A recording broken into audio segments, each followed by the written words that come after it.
ಮಾತನಾಡಿದ್ದಕ್ಕಾಗಿ.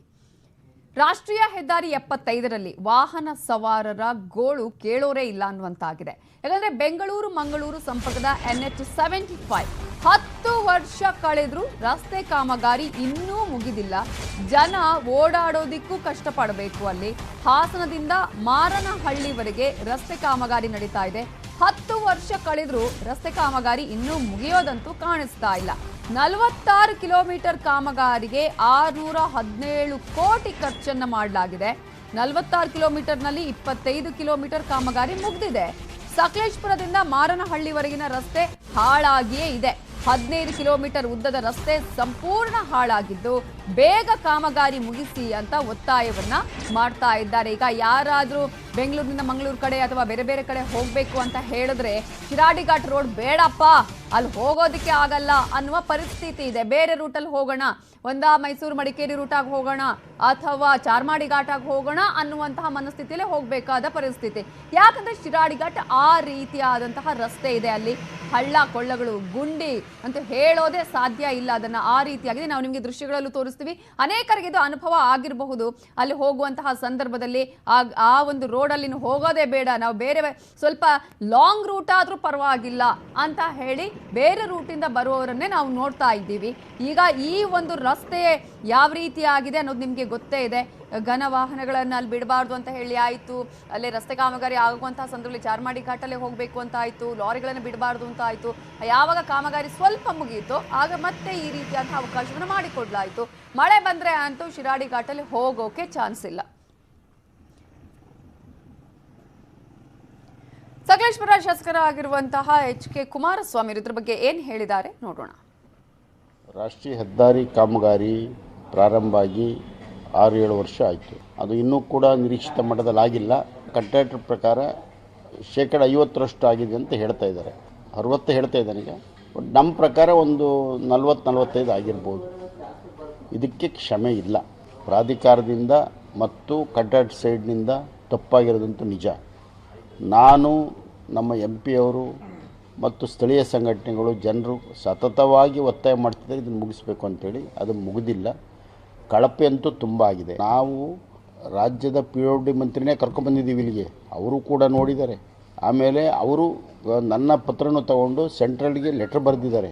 ಆದರೂ ಕೂಡ ಏನೂ ಕೂಡ ಆಕ್ಷನ್ ಆಗ್ತಿಲ್ಲ. ಇದರ ಹಿಂದಿನ ಶಿರಾಡಿ ಘಾಟ್ ರಸ್ತೆ ಯಾವ ರೀತಿಯಾಗಿದೆ, ಅಲ್ಲಿನ ಅವ್ಯವಸ್ಥೆ ಹೇಗಿದೆ, ಕಾಮಗಾರಿ ಹೇಗೆ ನಡೀತಾ ಇದೆ ಅನ್ನೋದರ ಕಂಪ್ಲೀಟ್ ಆದಂತಹ ಮಾಹಿತಿಯನ್ನು ಕೊಟ್ಟಿದ್ದಾರೆ ನಮ್ಮ ರಿಪೋರ್ಟರ್ ಕೃಷ್ಣಮೂರ್ತಿ.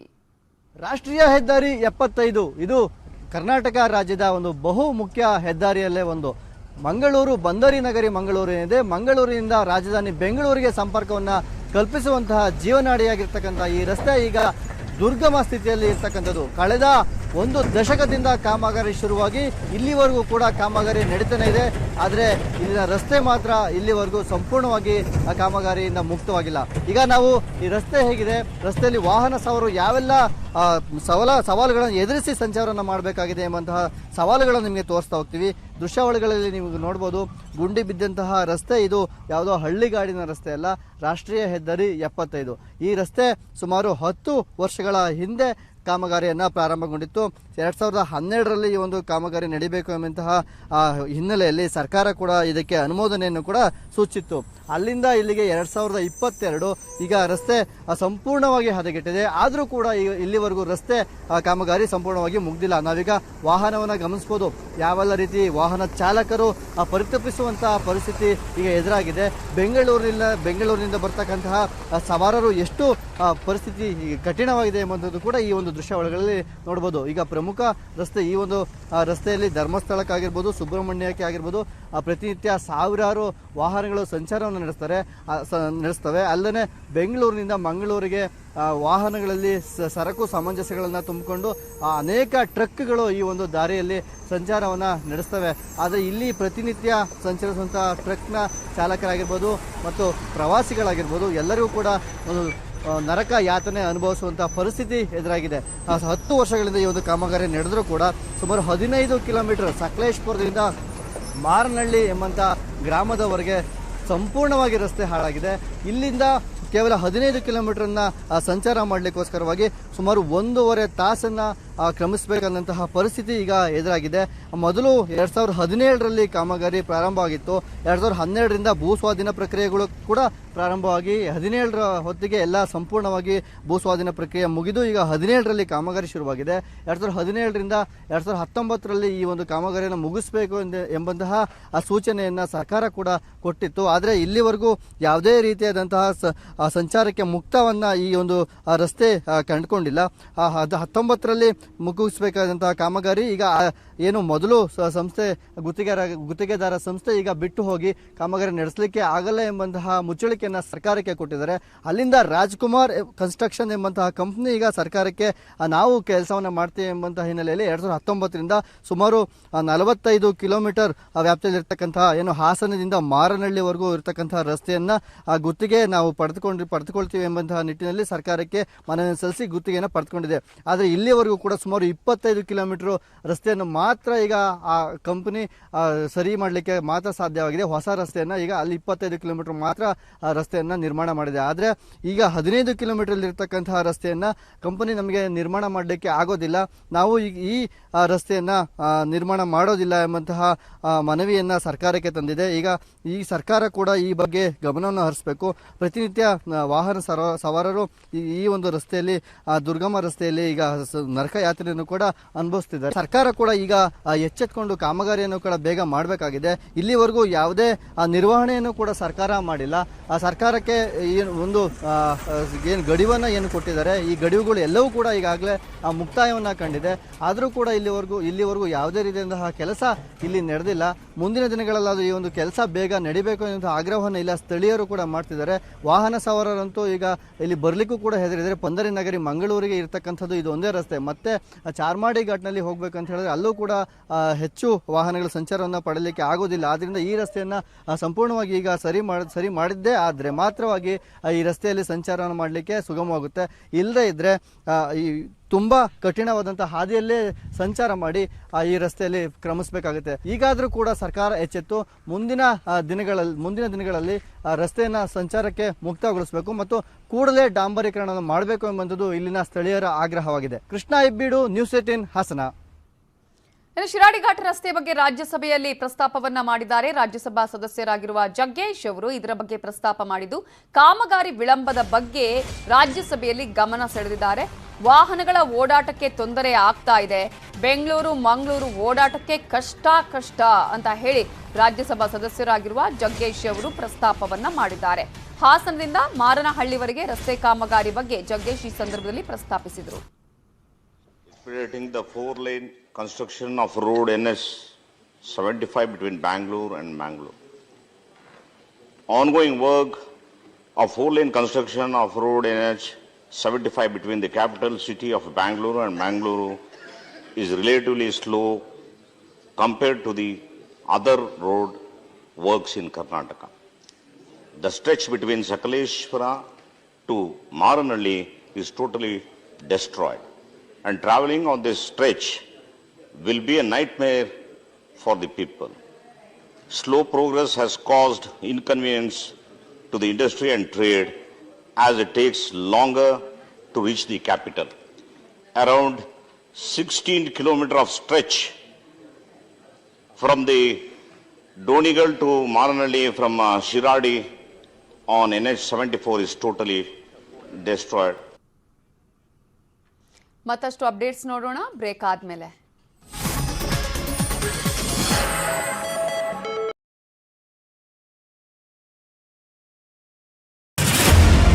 ಗಡಿ ಜಿಲ್ಲೆ ಚಾಮರಾಜನಗರ ಜಿಲ್ಲೆಯ ಸೋಲಿಗ ಕುಟುಂಬದ ಮಕ್ಕಳು ಶಾಲೆಗೆ ಹೋಗ್ಲಿಕ್ಕೆ ಬಸ್ ಇಲ್ಲದೆ ಪರದಾಟವನ್ನ ಮಾಡುವಂತ ಪರಿಸ್ಥಿತಿ ಇದೆ. ಸಿಎಂ ಅಂಕಲ್ ಬಸ್ ಬಿಡಿಸಿ. ಸಿಎಂ ಅಂಕಲ್, ನೀವು ಅನೂರ್ಗೆ ಬರ್ತಿದ್ದಾರಲ್ಲ, ನಾಳೆ ನಾವು ಸ್ಕೂಲ್ಗೆ ಹೋಗ್ಬೇಕಂತಂದ್ರೆ ನೀವು ಬಸ್ ಕಳಿಸ್ಕೊಳ್ಳೇಬೇಕು. ಮಕ್ಕಳ ಸಂಕಷ್ಟಕ್ಕೆ ನೆರವಾದ ನ್ಯೂಸ್ 18. ನೀವು ಸ್ಕೂಲಿಗೆ ಹೋಗದೆ ಹೋದ್ರೆ ಏನು ಆಗ್ಬೇಕಾಗಿಲ್ಲ ಅವ್ರಿಗೆ, ಅವ್ರೇನ್ ತಲೆ ಕೆಡ್ಸ್ಕೊಳ್ಳಲ್ಲ. ಅವ್ರ ಮಕ್ಕಳೆಲ್ಲ ಫಾರಿನಲ್ಲೆಲ್ಲ ಓದ್ಕೊಂಡು ಇವಾಗ ಆರಾಮಾಗಿ ಅವ್ರೆ. ಸೋಲಿಗ ಮಕ್ಕಳಿಗೆ ಬಂತು ಬಸ್. ಸೋಲಿಗರ ಮಕ್ಕಳಿಗೆ ಕಡೆಗೂ ಸಿಕ್ಕಿದೆ ಬಸ್ನ ಸೌಲಭ್ಯ. ಇದುವರೆಗೆ ಬಸ್ ಅನ್ನೇ ಕಾಣದಂತಹ ಒಂದು ಗ್ರಾಮಸ್ಥರು ತುಂಬಾ ಖುಷಿಯಾಗಿದ್ದಾರೆ. ಬಂತು ಬಸ್. News 18 impact. ನಮ್ಮೂರಿಗೆ ಬಸ್ ಕಳ್ಸಿಕೊಟ್ಟಿದ್ದಕ್ಕೆ ಧನ್ಯವಾದ. ನ್ಯೂಸ್ 18 ಚಾಲನ್ ಅವರಿಗೂ ಧನ್ಯವಾದ. ನ್ಯೂಸ್ 18 ಕನ್ನಡ, ಜಾಲ ನಮ್ಮದು, ಬಲ ನಿಮ್ಮದು. ಕರ್ನಾಟಕದ ದೃಷ್ಟಿಕೋನದಿಂದ ವ್ಯಕ್ತಿತ್ವ ಪೈಪೋಟಿಯಲ್ಲಿ ಯಾರು ಮುಂದಿದ್ದಾರೆ? ನರೇಂದ್ರ ಮೋದಿ ಬಂದ್ಬಿಡ್ತಾರೆ, ಅಮಿತ್ ಶಾ ಬಂದ್ಬಿಡ್ತಾರೆ, ತಿರುಗ್ಬಿಡುತ್ತೆ. ನಿಮಗೂ ಬಿಜೆಪಿಗೂ ಬೆಸ್ಟ್ ಕೇಸ್ ಸಿನಾರಿಯೋ ಅಂದ್ರೆ ಅತಂತ್ರ. ಈ ಅತಂತ್ರವನ್ನ ಸೃಷ್ಟಿಸೋದ್ರಲ್ಲಿ ಜೆಡಿಎಸ್ಸಿನ ಪಾತ್ರ ಅತಿ ದೊಡ್ಡದ್ದು. ದೇಶದ ಪ್ರಜಾಪ್ರಭುತ್ವ ಮತ್ತೆ ಅದಕ್ಕೆ ಸಂಬಂಧಪಟ್ಟಂತ ಪ್ರಿನ್ಸಿಪಲ್ಗಳನ್ನ ನಂಬಿರುವಂತಹ ನಮ್ಮಂತವ್ರು ಯಾರ ಮೇಲೆ ವಿಶ್ವಾಸ ಇಡ್ತಾರೆ? ಚುನಾವಣೆ ಪ್ರಜಾಪ್ರಭುತ್ವದ ಒಂದು ಸಂಭ್ರಮ ಅಂತಾರಪ್ಪ. ಆದ್ರೆ ಈ ಸಂಭ್ರಮದಲ್ಲಿ ಸಂಶಯ ಮೂಡ್ಬಿಟ್ರೆ ಅಂದ್ರೆ ಲೀಗಲೈಸಿಂಗ್ ದಿ ಇಲ್ಲೀಗಲ್, ಇದು ಒಂಥರ ಅಕ್ರಮ ಸಕ್ರಮ ಆಗೋಯ್ತಾ ಅಂತ. ರಾಜಕಾರಣದಲ್ಲಿ ಪ್ರಜಾಪ್ರಭುತ್ವ ನಿಮ್ ಸರ್ಕಾರ ACB ರಚನೆ ಮಾಡಿದಾಗ್ಲೂ ಇದೆ ಅಲ್ವಾ ಪ್ರಶ್ನೆ? ಸಿಎಂ ಕೆಳಗಡೆನೆ ಇಟ್ಕೊಂಡ್ಬಿಟ್ರಿ ನೀವು ACB-ನ. ಇಷ್ಟೊತ್ತಿಗಾಗಲೇ ಸಾಕಷ್ಟು ಸಾಕ್ಷಿ ನಾಶ. ಇವತ್ತು ಮತ್ತೆ ಲೋಕಾಯುಕ್ತ ಶಕ್ತಿ ಬಂತು. ಯಾಕೆ ಇದು ಮಾಡಿದ್ರಿ ನೀವು ಅವತ್ತು? ಇವತ್ತು ಏನು ಭಾರತ್ ಜೋಡೋ ಅಂತೇಳಿ ಪಾದಯಾತ್ರೆ ಮಾಡ್ತಾ ಇದ್ರೆ, ಪಾದಯಾತ್ರೆ ಅಲ್ಲ, ಅವರು ಉರುಳು ಸೇವೆ ಮಾಡಬೇಕು ಇಡೀ ದೇಶ. ಅಭಿವೃದ್ಧಿ plus Hindutva BJP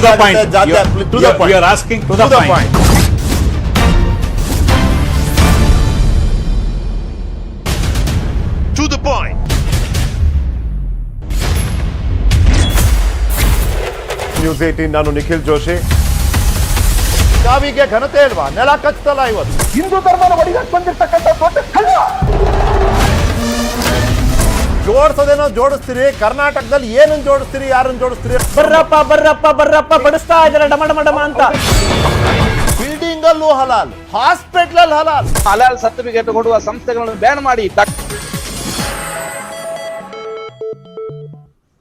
welcome back. ಮಾಜಿ ಸಿಎಂ ಕುಮಾರಸ್ವಾಮಿ ಹುಟ್ಟುಹಬ್ಬದ ಹಿನ್ನೆಲೆಯಲ್ಲಿ ರಾಮನಗರದಲ್ಲಿ ಶ್ರೀನಿವಾಸ ಕಲ್ಯಾಣೋತ್ಸವ ವಿಶೇಷ ಪೂಜೆಯನ್ನ ಮಾಡಲಾಗಿದೆ. ಶ್ರೀನಿವಾಸ ಕಲ್ಯಾಣೋತ್ಸವಕ್ಕೆ ಬರುವ ಭಕ್ತರಿಗೆ ಪ್ರಸಾದದ ವ್ಯವಸ್ಥೆಯನ್ನ ಮಾಡಲಾಗಿದ್ದು, ರಾಮನಗರದಲ್ಲಿ ಶ್ರೀನಿವಾಸ ಕಲ್ಯಾಣೋತ್ಸವ ವಿಶೇಷ ಪೂಜೆಯಲ್ಲಿ ಯಾರ್ಯಾರು ಶ್ರೀನಿವಾಸ ಕಲ್ಯಾಣೋತ್ಸವಕ್ಕೆ ಬರ್ತಾರೆ ಅಂತಹ ಭಕ್ತರಿಗೆ ಪ್ರಸಾದದ ವ್ಯವಸ್ಥೆಯನ್ನ ಮಾಡಲಾಗಿದೆ. ಶ್ರೀನಿವಾಸ ಕಲ್ಯಾಣೋತ್ಸವದಲ್ಲಿ ಬರ್ತಾ ಇರುವ ಭಕ್ತರಿಗೆ ಯಾವ ರೀತಿಯಾಗಿ ಭೋಜನದ ವ್ಯವಸ್ಥೆಯನ್ನ ಮಾಡಲಾಗಿದೆ, ಪ್ರಸಾದ ವ್ಯವಸ್ಥೆಯನ್ನ ಮಾಡಲಾಗಿದೆ ಅನ್ನೋದರ ಬಗ್ಗೆ ನಮ್ಮ ರಿಪೋರ್ಟರ್ ವೆಂಕಟೇಶ್ ಪ್ರತ್ಯಕ್ಷ ವರದಿ ಕೊಟ್ಟಿದ್ದಾರೆ, ನೋಡೋಣ. ಮಾಜಿ ಮುಖ್ಯಮಂತ್ರಿ HD ಕುಮಾರಸ್ವಾಮಿ ಅವರ 64ನೇ ಹುಟ್ಟುಹಬ್ಬದ ವಿಶೇಷವಾಗಿ ಇವತ್ತು ರಾಮನಗರದ ಜಿಲ್ಲಾ ಕ್ರೀಡಾಂಗಣದಲ್ಲಿ ಶ್ರೀನಿವಾಸ ಕಲ್ಯಾಣೋತ್ಸವ ನಡೀತಾ ಇದೆ. ಈಗ ಬರುವ ಭಕ್ತಾದಿಗಳಿಗೆ ಒಂದು ಊಟದ ವ್ಯವಸ್ಥೆಯನ್ನ ಮಾಡಲಾಗಿದೆ. ಈಗ ದೃಶ್ಯಗಳಲ್ಲಿ ತಾವು ಕೂಡ ಗಮನಿಸಬಹುದು, ಸುಮಾರು ಒಂದು 30ಕ್ಕೂ ಹೆಚ್ಚು ಕೌಂಟರ್ಗಳನ್ನ ಇಲ್ಲಿ ತೆರೆಯಲಾಗಿದೆ. ಏನು ಈ ಕೌಂಟರ್ನಲ್ಲಿ ವಿಶೇಷವಾಗಿ ಸಿಹಿ ಊಟವನ್ನ ಬಡಿಸಲಾಗ್ತಾ ಇದೆ. ತರಕಾರಿ ಪಲಾವ್ ಆಗಿರ್ಬೋದು, ಹಾಗೆ ಮೊಸರನ್ನ ಆಗಿರ್ಬೋದು, ಹಾಗೆ ಬರುವಂತಹ ಭಕ್ತಾದಿಗಳಿಗೆ ವಿಶೇಷವಾಗಿ ಮೈಸೂರು ಪಾಕನ್ನ ವಿತರಣೆ ಮಾಡಲಾಗ್ತಾ ಇದೆ. ಸುಮಾರು 30,000ಕ್ಕೂ ಹೆಚ್ಚು ಜನರಿಗೆ ಈ ಒಂದು ಊಟದ ವ್ಯವಸ್ಥೆಯನ್ನ ಮಾಡಲಾಗಿದೆ. ಮಧ್ಯಾಹ್ನ 12 ಗಂಟೆಯಿಂದ ಈಗಲೂ ಕೂಡ ಊಟದ ವ್ಯವಸ್ಥೆ ಬಹಳ ಭರದಿಂದ ಸಾಗ್ತಾ ಇದೆ. ರಾಮನಗರ, ಚನ್ನಪಟ್ಟಣ, ಮಾಗಡಿ, ಕನಕಪುರ ಸೇರಿದಂತೆ ಮಂಡ್ಯ ಭಾಗದಿಂದಲೂ ಕೂಡ ಸಾವಿರಾರು ಸಂಖ್ಯೆಯಲ್ಲಿ ಭಕ್ತಾದಿಗಳು ಈ ಒಂದು ಶ್ರೀನಿವಾಸ ಕಲ್ಯಾಣೋತ್ಸವದಲ್ಲಿ ಭಾಗಿಯಾಗಲಿಕ್ಕೆ ಸಾಗರೋಪಾದಿಯಾಗಿ ಬರ್ತಾ ಇದ್ದಾರೆ. ಸಂಜೆ 6 ಗಂಟೆಗೆ ಈ ಒಂದು ಶ್ರೀನಿವಾಸ ಕಲ್ಯಾಣೋತ್ಸವ ಪ್ರಾರಂಭ ಆಗ್ತದೆ. ನಂತರ 8 ಗಂಟೆವರೆಗೂ ಕೂಡ ಪೂಜೆ ನಡೀತದೆ. ಈ ಪೂಜೆಯಲ್ಲಿ ಮಾಜಿ ಪ್ರಧಾನಮಂತ್ರಿಗಳಾಗಿರುವಂತಹ ದೇವೇಗೌಡರು, ಹಾಗೆ ಅವರ ಪತ್ನಿ ಚೆನ್ನಮ್ಮನವರು, ಹಾಗೆ ಕುಮಾರಸ್ವಾಮಿ ಅವರು, ಅನಿತಾ ಕುಮಾರಸ್ವಾಮಿ ಅವರು, ಹಾಗೆ ನಿಖಿಲ್ ಕುಮಾರಸ್ವಾಮಿ, ರೇವತಿ ಅವರು ಕೂಡ ವಿಶೇಷವಾಗಿ ಪೂಜೆಯಲ್ಲಿ ಭಾಗಿಯಾಗ್ತಾ ಇದ್ದಾರೆ. ಒಟ್ಟಾರೆ ಈ ಒಂದು ಕಲ್ಯಾಣ ಮಹೋತ್ಸವಕ್ಕೆ ಬರ್ತಕ್ಕಂಥ ಜನರಿಗೆ ಒಂದು ವಿಶೇಷವಾಗಿ ಊಟದ ವ್ಯವಸ್ಥೆಯನ್ನ ಮಾಡಲಾಗಿದೆ. ಹಾಗೆ ಮತ್ತೊಂದು ಕಡೆ ಒಂದು ಪೂಜೆ ನಡೀತಾ ಇದೆ. ಪೂಜೆಯ ಮೇಲ್ಭಾಗದ ಒಂದು ಗ್ರೌಂಡ್ ನಲ್ಲಿ ಊಟದ ವ್ಯವಸ್ಥೆಯನ್ನ ಮಾಡಲಾಗಿದೆ. ಕ್ಯಾಮರಾ ಪರ್ಸನ್ ರೆಡ್ಡಿ ಜೊತೆಗೆ AT ವೆಂಕಟೇಶ್, ನ್ಯೂಸ್ 18 ಕನ್ನಡ, ರಾಮನಗರ. ಬೆಂಗಳೂರಲ್ಲಿ ರಸ್ತೆ ಗುಂಡಿಗಳ ಜೊತೆಗೆ ಹೊಸ ಕಾಟ. ಬೆಂಗಳೂರಲ್ಲಿ ಅವೈಜ್ಞಾನಿಕವಾಗಿ ರೋಡ್ ಹಂಪ್ ನಿರ್ಮಾಣ ಮಾಡಲಾಗಿದ್ದು, ಬಿಬಿಎಂಪಿ ಅಧಿಕಾರಿಗಳ ವಿರುದ್ಧ ಸಂಚಾರಿ ಪೊಲೀಸರು ಗರಂ ಆಗಿದ್ದಾರೆ. ಅವೈಜ್ಞಾನಿಕವಾಗಿ ರೋಡ್ ಹಂಪ್ ನಿರ್ಮಾಣ ಮಾಡಲಾಗಿದೆ. ಬೆಂಗಳೂರಿನಲ್ಲಿ 427 ಅವೈಜ್ಞಾನಿಕ ಹಂಪ್ಗಳಿವೆ ಅನ್ನುವ ವರದಿಯನ್ನ ನೀಡಲಾಗಿದೆ. ಸಂಚಾರಿ ಪೊಲೀಸರು ಬಿಬಿಎಂಪಿ ಅಧಿಕಾರಿಗಳಿಗೆ ಈ ವರದಿ ಕೊಟ್ಟಿದ್ದಾರೆ. ವರದಿ ಆಧರಿಸಿ ಹಂಪ್ ತೆರವು ಶುರು ಮಾಡಿದೆ ಬಿಬಿಎಂಪಿ. ಕಬ್ಬನ್ ಪಾರ್ಕ್ ಒಳಭಾಗದಲ್ಲಿ ಹಂಪ್ ಇದೆ. ಜಯಮಹಾಲ್ ರಸ್ತೆಯಲ್ಲಿ ಹೆಚ್ಚಿನ ಹಂಪ್ಗಳನ್ನು ಹಾಕಲಾಗಿದೆ. ಹಂಪ್ನಿಂದ ಅಪಘಾತ ಆಗ್ತಿದೆ ಅಂತ ಜನರು ಕೂಡ ಆಕ್ರೋಶವನ್ನ ವ್ಯಕ್ತಪಡಿಸಿದ್ದಾರೆ. ಈಗ ಈ ಹಿನ್ನೆಲೆಯಲ್ಲಿ ಸಂಚಾರಿ ಪೊಲೀಸರು ಕೊಟ್ಟ ವರದಿಯ ಆಧಾರದ ಮೇಲೆ ಆ ಒಂದು ಹಂಪ್ಗಳನ್ನು ತೆರವು ಮಾಡುವ ಕಾರ್ಯವನ್ನ ಬಿಬಿಎಂಪಿ ಅಧಿಕಾರಿಗಳು ಮಾಡ್ತಾ ಇದ್ದಾರೆ. ಇದರ ಬಗ್ಗೆ ನಮ್ಮ ರಿಪೋರ್ಟರ್ ಆಶಿಕ್ ಮುಲ್ಕಿ ಪ್ರತ್ಯಕ್ಷ ವರದಿ ಕೊಟ್ಟಿದ್ದಾರೆ, ನೋಡೋಣ.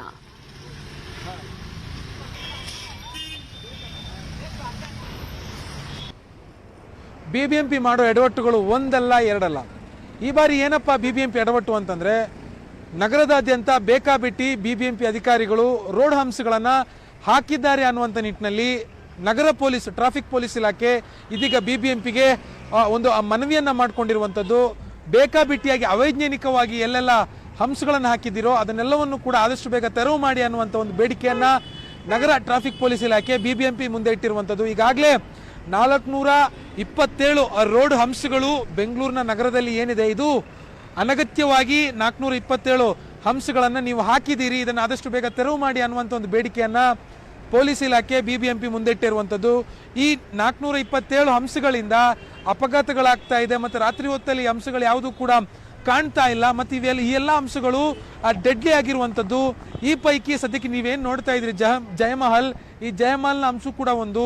ಇದು ಈ ರೀತಿಯಾಗಿ ಅವೈಜ್ಞಾನಿಕವಾಗಿ ಹಾಕಲಾಗಿದೆ. ಇದನ್ನು ಆದಷ್ಟು ಬೇಗ ತೆರವು ಮಾಡಿ 427 ಅಂಶಗಳನ್ನು ಏನು ಪೊಲೀಸರು ಗುರುತು ಮಾಡಿಕೊಟ್ಟಿದ್ದಾರೆ ಆ ಪೈಕಿ ಇದು ಕೂಡ ಒಂದು. ಇದನ್ನು ಆದಷ್ಟು ಬೇಗ ತೆರವು ಮಾಡಬೇಕು ಅಂತ ನಗರ ಟ್ರಾಫಿಕ್ ಪೊಲೀಸ್ ಇಲಾಖೆ BBMP ಅಧಿಕಾರಿಗಳಿಗೆ ಮನವಿಯನ್ನ ಮಾಡಿಕೊಂಡಿರುವಂಥದ್ದು. ಈಗ ಅವೈಜ್ಞಾನಿಕವಾಗಿ ನಿರ್ಮಿಸಲಾಗಿರುವಂಥ ಈ ರೋಡ್ ಹಂಪ್ಸ್ಗಳಿಂದ ರಾತ್ರಿ ಹೊತ್ತಲ್ಲಿ ಅಪಘಾತಗಳಾಗ್ತಾ ಇದೆ. ಅದಕ್ಕೆ ವೈಜ್ಞಾನಿಕವಾಗಿ ಮಾಡಬೇಕಾಗಿರುವಂಥ ಸುಣ್ಣ ಬಣ್ಣ ಬಳಿಯೋದಾಗಿರ್ಬೋದು ಅಥವಾ ರೇಡಿಯಂಟ್ ಆಗಿರುವಂಥ ಸ್ಟಿಕ್ಕರ್ಗಳನ್ನು ಅಂಟುವಂಥದ್ದಾಗಿರ್ಬೋದು.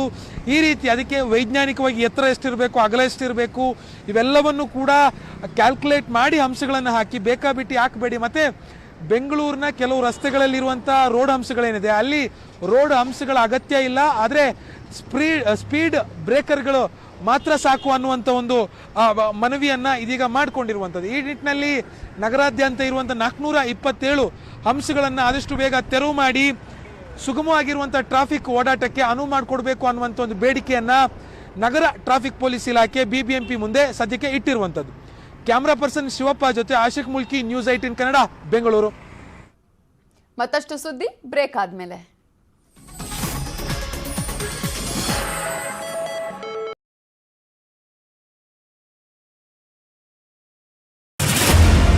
ಗಡಿ ಜಿಲ್ಲೆ ಚಾಮರಾಜನಗರ ಜಿಲ್ಲೆಯ ಸೋಲಿಗ ಕುಟುಂಬದ ಮಕ್ಕಳು ಶಾಲೆಗೆ ಹೋಗ್ಲಿಕ್ಕೆ ಬಸ್ ಇಲ್ಲದೆ ಪರದಾಟವನ್ನ ಮಾಡುವಂತ ಪರಿಸ್ಥಿತಿ ಇದೆ.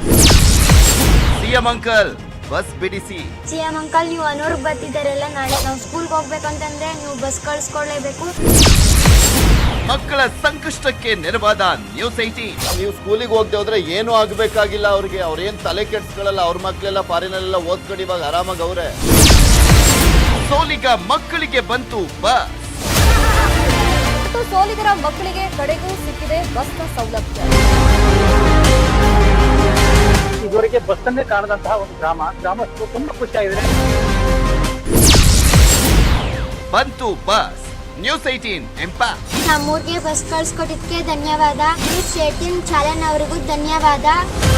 ನ್ಯೂಸ್ 18 ಕನ್ನಡ, ಜಾಲ ನಮ್ಮದು, ಬಲ ನಿಮ್ಮದು. ಕರ್ನಾಟಕದ ದೃಷ್ಟಿಕೋನದಿಂದ ವ್ಯಕ್ತಿತ್ವ ಪೈಪೋಟಿಯಲ್ಲಿ ಯಾರು ಮುಂದಿದ್ದಾರೆ? ನರೇಂದ್ರ ಮೋದಿ ಬಂದ್ಬಿಡ್ತಾರೆ, ಅಮಿತ್ ಶಾ ಬಂದ್ಬಿಡ್ತಾರೆ, ತಿರುಗ್ಬಿಡುತ್ತೆ. ನಿಮಗೂ ಬಿಜೆಪಿಗೂ ಬೆಸ್ಟ್ ಕೇಸ್ ಸಿನಾರಿಯೋ ಅಂದ್ರೆ ಅತಂತ್ರ. ಈ ಅತಂತ್ರವನ್ನ ಸೃಷ್ಟಿಸೋದ್ರಲ್ಲಿ JDS ಪಾತ್ರ ಅತಿ ದೊಡ್ಡದ್ದು.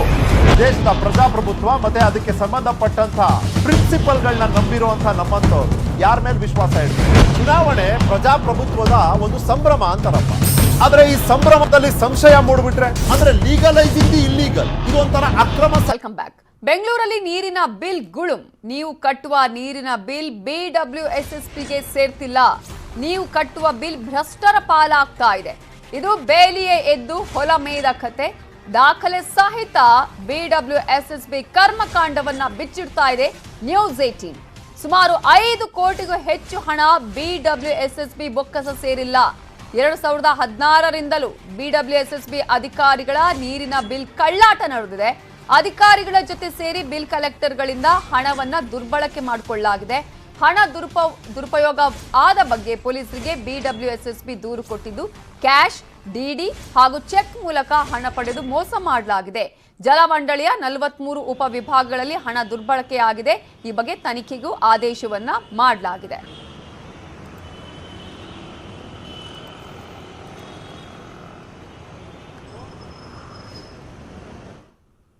ಬೆಂಗಳೂರು ಜಲಮಂಡಳಿ ಅನ್ನೋದು ಇವತ್ತು ಅಕ್ರಮಗಳ ಕೂಪ ಆಗಿದೆ. ನಾವು ಗಮನಿಸ್ತಾ ಇರಬೇಕಾದ್ರೆ ಇಡೀ ಬೆಂಗಳೂರು ನಗರದಲ್ಲಿ 10 ಲಕ್ಷಕ್ಕೂ ಅಧಿಕ ಕಾವೇರಿ ನೀರಿನ ಕನೆಕ್ಷನ್ಸ್ ಇದೆ. ಅದರಿಂದ ಬರ್ತಕ್ಕಂಥ ಆದಾಯ 110 ಕೋಟಿಗಿಂತಲೂ ಅಧಿಕ ಇದೆ. ಅದರಲ್ಲಿ ದೊಡ್ಡ ಪ್ರಮಾಣದ ಸೋರಿಕೆ ಆಗ್ತಾ ಇದೆ. ಸಾರ್ವಜನಿಕರು ಕಟ್ಟಿರ್ತಕ್ಕಂಥ ನೀರಿನ ಶುಲ್ಕ ಏನಿದೆ ಅದು ಸಂಪೂರ್ಣವಾಗಿ ಮಂಡಳಿಗೆ ಹೋಗಬೇಕಾಗಿದ್ದು ಅಲ್ಲಿನ ನೌಕರರುಗಳ ಜೇಬಿಗೆ ಹೋಗ್ತಾ ಇರೋದು ದುರಂತ ಸರ್. ಇದರ ವಿರುದ್ಧ ಒಂದು ವ್ಯಾಪಕ ತನಿಖೆ ಆಗಬೇಕು. ಅದಲ್ಲದೆ ನಾವು ಗಮನಿಸಬೇಕಾದ ಮತ್ತೊಂದು ಅಂಶ ಏನಂದರೆ, ಬೆಂಗಳೂರು ನಗರದ ಬೊಮ್ಮನಹಳ್ಳಿಯಲ್ಲಿ ಒಂದು ಘಟನೆ ನಡೀತದೆ. ಅಲ್ಲಿ ಆಗಿರ್ತಕ್ಕಂಥ ಅಕ್ರಮದ ವಿರುದ್ಧವಾಗಿ ಒಂದು FIR ದಾಖಲಾಗ್ತದೆ. ಆ FIR ಕುರಿತು ನಾವು ಜಲಮಂಡಳಿ ಅಧಿಕಾರಿಗಳನ್ನ ಪ್ರಶ್ನೆ ಮಾಡಿದಾಗ ಅವ್ರು ಹೇಳ್ತಾರೆ ಆಡಿಟ್ ನಡೀತಾ ಇದೆ, ಆಡಿಟ್ ನಂತರ ಏನಾಗುತ್ತೆ ಅದನ್ನು ನಾವು ತಮ್ಮ ಗಮನಕ್ಕೆ ತರ್ತೀವಿ ಅನ್ನೋ ಮಾತನ್ನ ಉಡಾಫೆ ಉತ್ತರಗಳನ್ನ ಕೊಡ್ತಾ ಇದ್ದಾರೆ. ಅಲ್ಲಿನ ನೌಕರರೇ ದುರ್ಬಳಕೆ ಮಾಡ್ಕೊಂಡಿದ್ದಾರೆ ಅನ್ನೋದು ಅದ್ರ ವಿರುದ್ಧವಾಗಿ FIR ದಾಖಲಾಗಿದೆ. ಅದ್ರ ಬಗ್ಗೆ ಕೇಳಿದಾಗ ಅದರ ಅಧಿಕಾರಿಗಳು, ಮಂಡಳಿ ಅಧಿಕಾರಿಗಳೇ ಒಂಥರ ಬೇಜವಾಬ್ದಾರಿಯ ಉತ್ತರವನ್ನು ಕೊಡ್ತಾ ಇದ್ದಾರೆ. ಇದನ್ನೆಲ್ಲ ಗಮನಿಸಿದಾಗ ಈ ಅಕ್ರಮದಲ್ಲಿ ಸಂಪೂರ್ಣವಾಗಿ ಅಧಿಕಾರಿಗಳು ಮತ್ತು ನೌಕರರು ಶಾಮೀಲಾಗಿರುವುದರಿಂದ ಒಂದು ವ್ಯಾಪಕ ತನಿಖೆ ಆಗಬೇಕು, ಒಂದು ತನಿಖಾ ಸಂಸ್ಥೆಯಿಂದ ತನಿಖೆ ಆಗಬೇಕು, ಅಂಥವರ ವಿರುದ್ಧ ಕ್ರಮ ಕೈಗೊಳ್ಳಬೇಕು ರಾಜ್ಯ ಸರ್ಕಾರ. ಇತ್ತೀಚೆಗಷ್ಟೇ ಅಪ್ಪಟ ಕನ್ನಡತಿ ಅದಿತಿ ಪ್ರಭುದೇವ ಮ್ಯಾರೇಜ್ ಆಗಿದ್ದಾರೆ. ಕಳೆದ 1 ತಿಂಗಳಿಂದ ಫ್ಯಾಮಿಲಿ ಜೊತೆ ಸಮಯ ಕಳೀತಾ ಇರುವ ನಟಿ ಅದಿತಿ ಮದುವೆ ಆದ್ಮೇಲೆ ಫಸ್ಟ್ ಟೈಮ್ ನ್ಯೂಸ್ 18 ಕನ್ನಡದ ಕ್ಯಾಮೆರಾ ಕಣ್ಣಲ್ಲಿ ಸೆರೆಯಾಗಿದ್ದಾರೆ. ಅಲ್ಲದೆ ಮದುವೆ ನಂತರದ ಜೀವನ, ಪತಿ ಯಶಸ್, ಅತ್ತೆ ಮಾವ ಅಷ್ಟೇ ಯಾಕೆ, ಮದುವೆ ಆದ್ಮೇಲೆ ಬರ್ತಾ ಇರುವ ಮೊದಲ ಚಿತ್ರ ಜಮಾಲಿಗುಡ್ಡ ಚಿತ್ರದ ಬಗ್ಗೆಯೂ ಅದಿತಿ ಮಾತನಾಡಿದ್ದಾರೆ. ಇವತ್ತು ನಮ್ಮ ನ್ಯೂಸ್ 18 ಕನ್ನಡ ಸ್ಟುಡಿಯೋದಲ್ಲಿ ಒಬ್ಬರು ಸ್ಪೆಷಲ್ ಪರ್ಸನ್ ಇದ್ದಾರೆ. ಸೊ ಅವ್ರು ಯಾರು ನಮ್ಮ ಕ್ಯಾಮ್ರಾದ ತೋರಿಸ್ತೀವಿ. ಈಗ ಅವ್ರು ಯಾರು ಅಂತ ನೀವು ಅಲ್ಲಿ ನೋಡ್ತಾ ಹೋದರೆ ನೋಡ್ಬೋದು. ನವ ಮಧುಮಗಳು ಸ್ಪೆಷಲ್